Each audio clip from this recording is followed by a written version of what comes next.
सभी श्रोताओं का रामायण की कथा में हार्दिक स्वागत, अभिनंदन।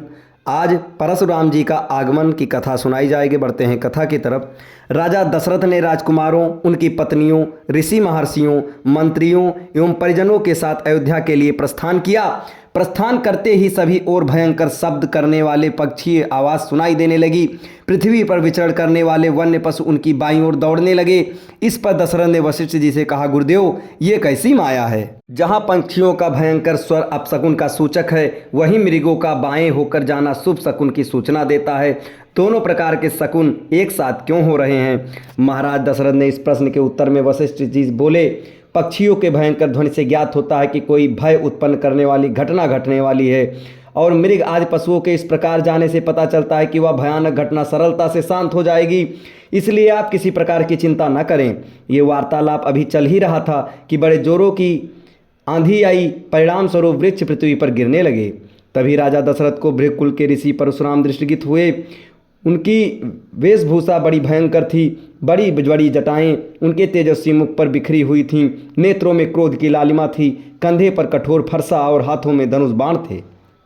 ऋषियों ने आगे बढ़कर उनका स्वागत किया और इस स्वागत को स्वीकार करके उपरांत वे श्री रामचंद्र के बोले, दशरथ नंदन राम, हमें ज्ञात हुआ है कि तुम बड़े पराक्रमी हो और तुमने शिव जी के धनुष को भंग कर दिया है और इस प्रकार तुमने अपूर्व ख्याति प्राप्त की है। मैं तुम्हारे लिए एक और अच्छा धनुष लाया हूँ। ये धनुष साधारण नहीं है, बल्कि जमत अग्नि कुमार परशुराम का है। इस पर बाढ़ चढ़ाकर तुम अपने शौर्य की परिचय दो। तुम्हारे बल और शौर्य को देखने के पश्चात मैं तुमसे द्वंद्व युद्ध करूंगा। परशुराम की बात सुनकर राजा दशरथ विनीत स्वर में बोले, भगवान, आप वेदविद स्वाध्यायी ब्राह्मण हैं। क्षत्रियों का विनाश करके आप बहुत पहले ही अपने क्रोध को शांत कर चुके हैं। आपने इंद्र के समक्ष प्रतिज्ञा करके अस्त्र शस्त्र का परित्याग भी कर दिया है। इसलिए हे ऋषिराज, आप इन बालकों को अभय दान दीजिए। यदि आपके हाथों राम मारा गया तो हम में से कोई भी इसके वियोग में जीवित नहीं रह सकेगा। परशुराम जी ने दशरथ की बात पर कुछ भी ध्यान नहीं दिया। वे राम से बोले, राम, संसार में केवल दो ही धनुष सर्वश्रेष्ठ माने गए जाते हैं। सारा संसार उनका सम्मान करता है। विश्वकर्मा ने उन दोनों को स्वयं अपने हाथों से बनाया था। उनमें से एक भगवान शिव के पास था और उसी से भगवान शिव ने त्रिपुरासुर का वध किया था। तुमने उसी धनुष को तोड़ डाला है। दूसरा दिव्य धनुष मेरे हाथ में है। ये भगवान विष्णु का धनुष है। यह भी पिनाक की भांति ही शक्तिशाली है। एक बार शिव और विष्णु में भयंकर युद्ध हुआ। विष्णु को देवताओं ने श्रेष्ठ मानकर शांत किया। शांत होने पर विष्णु ने भृगुवंशी ऋचिक मुनि को धरोहर के रूप में ये धनुष दे दिया। अपने पूर्व पुरुषों से ये धनुष मुझे प्राप्त हुआ है। अब तुम एक क्षत्रिय के नाते इस धनुष को लेकर इस पर बाण चढ़ाओ और सफल होने पर मेरे साथ द्वंद्व युद्ध करो।